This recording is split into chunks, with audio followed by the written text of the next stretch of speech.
नमस्कार। आज हम इतिहास के एक ऐसे शख्स के बारे में बात करने जा रहे हैं जिन्होंने पूरी दुनिया पर अपनी छाप छोड़ी। जी हां, हम महात्मा गांधी के जीवन और उनकी विरासत को समझने की कोशिश करेंगे। ईश्वर ही सत्य है। बस ये 3 शब्द, यही गांधी के पूरे दर्शन का सार थे।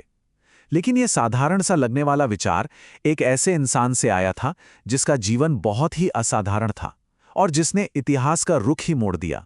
तो सवाल ये उठता है कि आखिर ये शांत सा, शर्मीला व्यक्ति अहिंसक प्रतिरोध का इतना बड़ा वैश्विक चेहरा कैसे बन गया? तो चलिए इस पूरी यात्रा को करीब से देखते हैं। शुरुआत करेंगे उनके बिल्कुल साधारण से दिनों से। एक महान नेता बनने से बहुत पहले मोहनदास गांधी एक शर्मीले छात्र और एक ऐसे वकील थे जिनका करियर कुछ खास नहीं चल रहा था। अब ये बातें वाकई में सोचने वाली हैं। गुजरात के तट पर जन्म हुआ, इतने शर्मीले थे कि बोलने में भी हिचकिचाते थे। लंदन से लॉ की पढ़ाई करने के बाद भी भारत में उनकी वकालत जम नहीं पाई। आलम यह था कि वो कोर्ट में गवाहों से सवाल जवाब तक नहीं कर पाते थे। ये सब उस गांधी की छवि से कितना अलग है जिसे हम सब जानते हैं। और बस यही एक फैसला, यही एक कॉन्ट्रैक्ट उनकी जिंदगी का सबसे बड़ा, सबसे अहम मोड़ साबित हुआ। तो चलिए आगे बढ़ते हैं और देखते हैं कि कहानी कैसे आगे बढ़ती है। क्योंकि दक्षिण अफ्रीका ही वो जगह थी, वो भट्टी थी जहां गांधी के विचारों और उनके दर्शन को असल आकार मिला।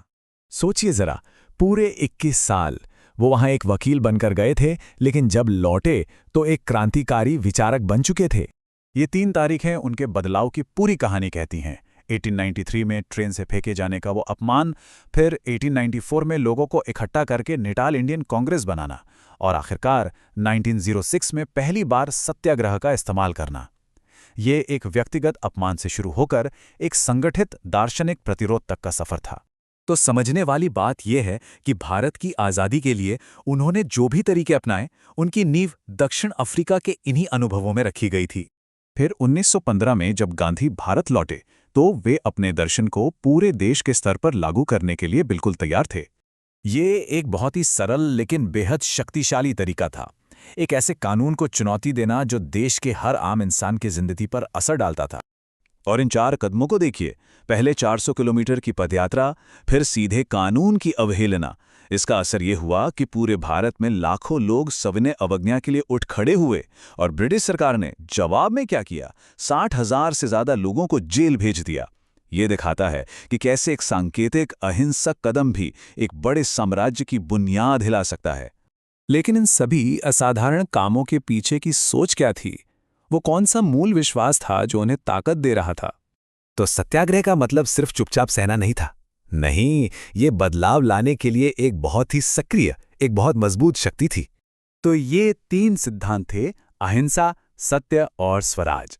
यही वो 3 स्तंभ थे जिन पर आजादी का पूरा आंदोलन खड़ा था। देखें, सत्याग्रह का तरीका भी कितना साफ था। सबसे पहले अन्यायपूर्ण सिस्टम का साथ देना बंद करो। दूसरा, दुश्मन को नहीं बल्कि दुश्मनी को खत्म करने की कोशिश करो। और तीसरा, अपने कष्ट सहकर सामने वाले के दिल को बदलो, क्योंकि प्रेम हमेशा नफरत पर जीत हासिल करता है। गांधी के संघर्ष की वजह से आजादी तो मिली, लेकिन आखिरी नतीजा वैसा नहीं था जैसा उन्होंने सोचा था। यहां 2 बिल्कुल अलग नजरिए टकरा रहे थे। एक तरफ गांधी का एक भारत का सपना था जहां हिंदू और मुसलमान साथ रहें। दूसरी तरफ जिन्ना की मुसलमानों के लिए एक अलग देश की मांग थी। और इसी गहरे मतभेद ने ब्रिटिश राज के आखिरी दिनों को बेहद हिंसक बना दिया। गांधी ने इस बंटवारे का कड़ा विरोध किया था। जिस दिन देश आजादी का जश्न मना रहा था, उस दिन गांधी उपवास पर थे और शांति के लिए प्रार्थना कर रहे थे। ये बयान दिखाता है कि गांधी को सिर्फ भारत के अंदर ही नहीं, बल्कि विंस्टन चर्चिल जैसे ब्रिटिश हुकूमत के ताकतवर लोगों से भी कितने कड़े विरोध का सामना करना पड़ रहा था। और अंत में विडंबना देखिए, जिस इंसान ने पूरी जिंदगी अहिंसा का पाठ पढ़ाया, उसी की हत्या कर दी गई। और क्यों? क्योंकि वो शांति और एकता की बात कर रहे थे।